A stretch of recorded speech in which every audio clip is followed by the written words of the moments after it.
How's it, everyone? Before we get started, what exactly is a co-branded credit card? A co-branded credit card is when one of your favorite companies or brands such as Apple, Delta, Marriott, etc. partner with a bank or a credit card issuer. The result is an American Express Delta card or a Chase Amazon Visa card, and so on. It's basically two companies coming together making a baby, which is the co-branded credit card. One of the main points and benefits of a co-branded credit card is to combine the perks of store credits and brand loyalty with the perks of traditional rewards credit cards. And throughout this video, I'll be giving you the reasons why I have a co-branded credit card and also why you might consider getting one as well. Ultimately, at the end of the day, a co-branded credit card is just a product that brand or company is using to help incentivize you to keep coming back. And how might they do that? It really comes down to two different parts on how that co-branded credit card incentivizes you to stay with that brand. Part one is how you spend your money and use that co-branded card. These brands want you to spend money on them, as pretty much any business should. But the difference here is that with co-branded credit cards, the reward multipliers will most likely or almost exclusively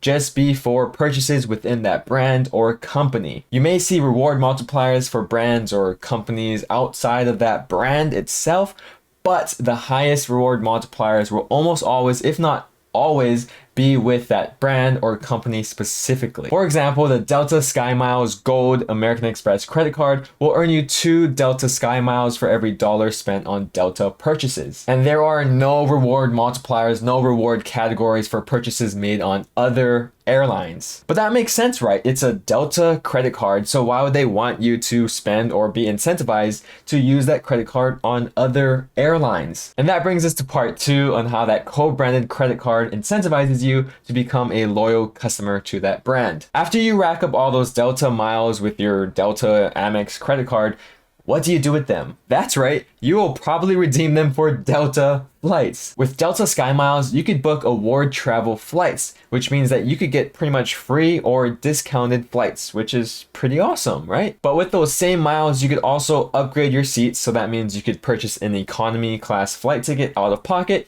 and then use Delta Sky Miles to upgrade that economy seat to a business class seat or a first class seat. So you're paying for economy, but you got upgraded using your points, which means you're getting an upgrade for free. With Delta Sky Miles specifically, you could also redeem your points or your miles for other things as well, but it's always going to benefit Delta too. I mean, it's again a Delta credit card, so why shouldn't it benefit them? Okay, you get it. Co-branded credit cards essentially make you spend more money on that brand or business. These cards specifically hone in on a single brand or company, and is that a bad thing? Like, should you get a co-branded credit card for all your favorite companies or brands that you shop with? Or are you better off with sticking with one of those traditional reward credit cards that are just generic and earn you points or multipliers on any company or brand? It depends, because you may need both. So let me show you why. For this example, I'll be using the Chase Amazon Prime Rewards Visa card, which I have talked about on this channel before. Primarily, we'll be focusing on the 5% cashback earning reward category on Amazon and Whole Food purchases, specifically more towards the Amazon purchases. Now, I don't know about you, but I sure do buy a lot of things on Amazon. Everything from computer parts to this microphone to lotion to who names it.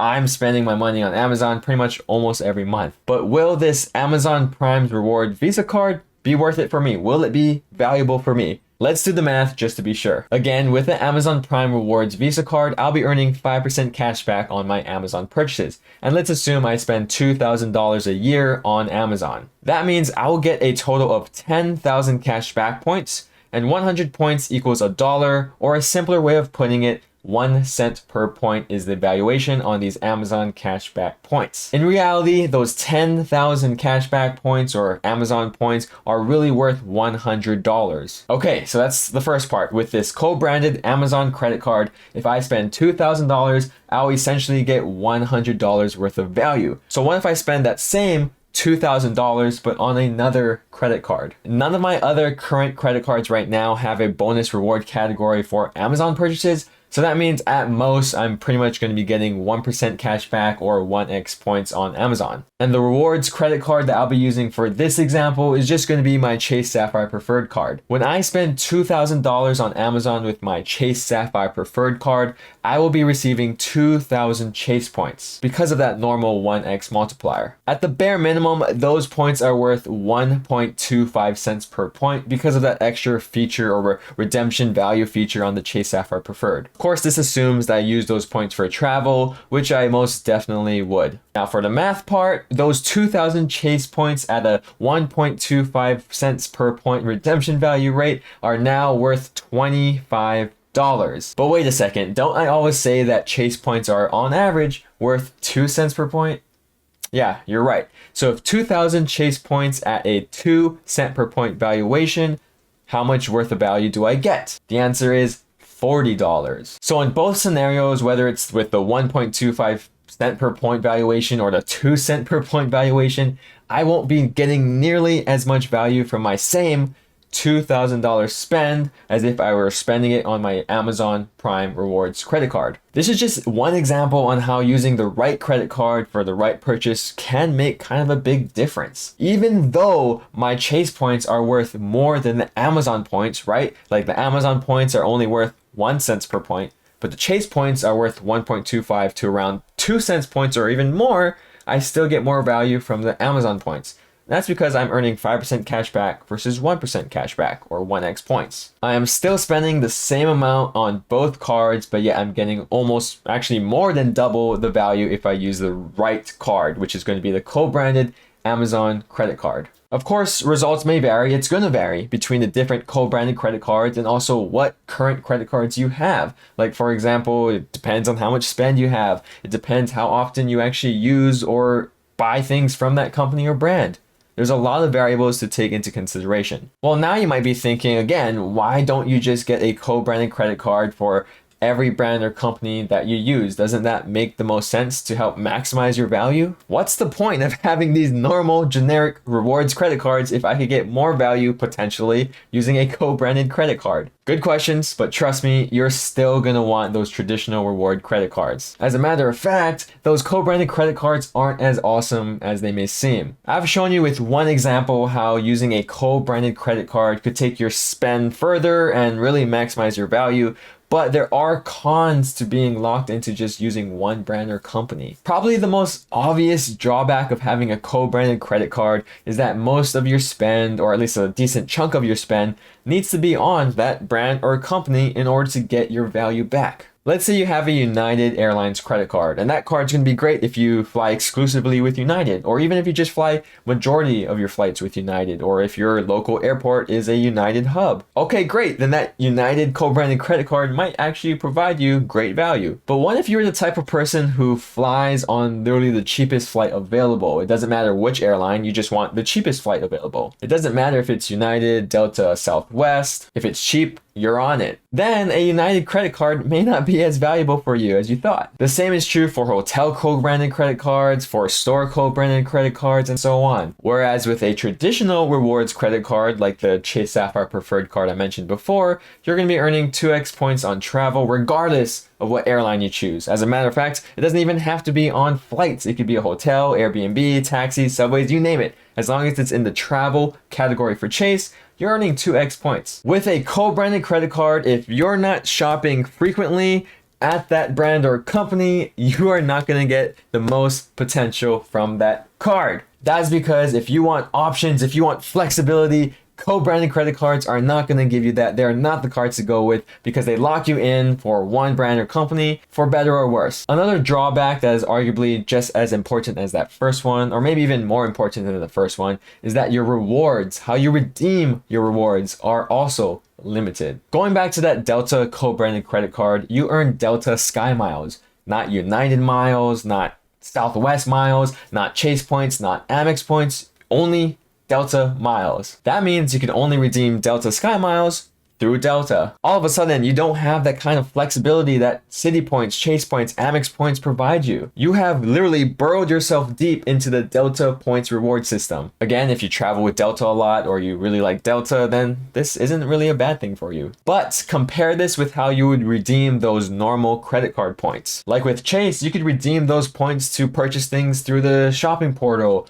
or you could buy gift cards, or you could book a flight, book a hotel. The possibilities are almost endless. You could transfer your points to a travel partner. It's not endless, but there's definitely a lot more options, flexibility than just having to keep your points into just one ecosystem, one point system. And that is one of the greatest reasons, the greatest pros of having a traditional generic rewards credit card is because of those Chase points, Citi points, Capital One points, Amex points. That flexibility is not to be underestimated. I just want you to realize that co-branded credit cards, I mean, it's in the name itself almost, they want to keep you within that brand. It's both when you spend or use that credit card and also how you redeem those points that you earn on that co-branded credit card. I mean, honestly, that's literally the reason why they created a co-branded credit card in the first place.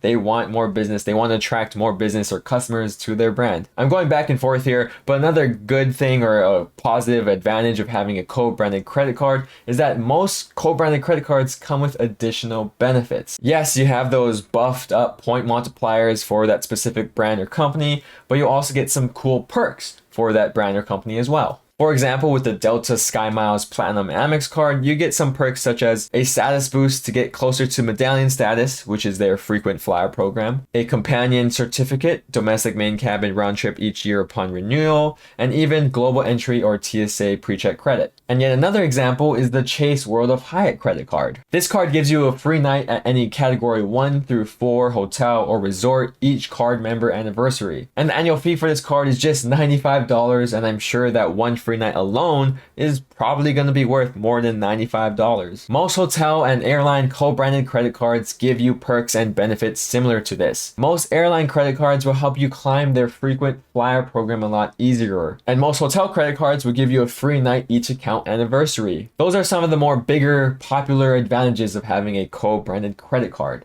Most regular reward credit cards don't give those kind of benefits and offers. Now, with all of that said and done, are co-branded credit cards worth it for you? Yes, but it depends. I personally have 2 co-branded credit cards. One is a Chase Amazon Prime Rewards Visa card that we talked about, and the other one is the Apple credit card. Both I use exclusively for Amazon and Apple respectively, and outside of that, they are worthless. They are good only for the brand or the company that they're associated with, and that's pretty much the whole point of a co-branded credit card. As always with any credit card, especially with co-branded credit cards, plan it out, crunch the numbers, do the math, do the analysis beforehand. You want to see if it makes sense for you. Do you fly United frequently? Well, look into getting a United co-branded credit card. Or does it make sense to just get a regular travel credit card? But honestly, I think throughout your credit card journey, you should be aiming to get at least 1 or 2 different co-branded credit cards. Of course, don't force yourself into hitting that mark. You don't have to get a co-branded credit card. But honestly, I think you guys can get extreme value from at least having 1 co-branded credit card throughout your lifetime. And that specific co-branded card depends hugely on you and your loyalty to a brand, a company, where you spend your money, and so on. Do you have any co-branded credit cards now? Do you love certain ones and hate others? Do you want to get a co-branded credit card? Let me know. But other than that, thank you guys so much for watching. I hope you have a fun rest of your day, and I'll see you in the next one. Shoots.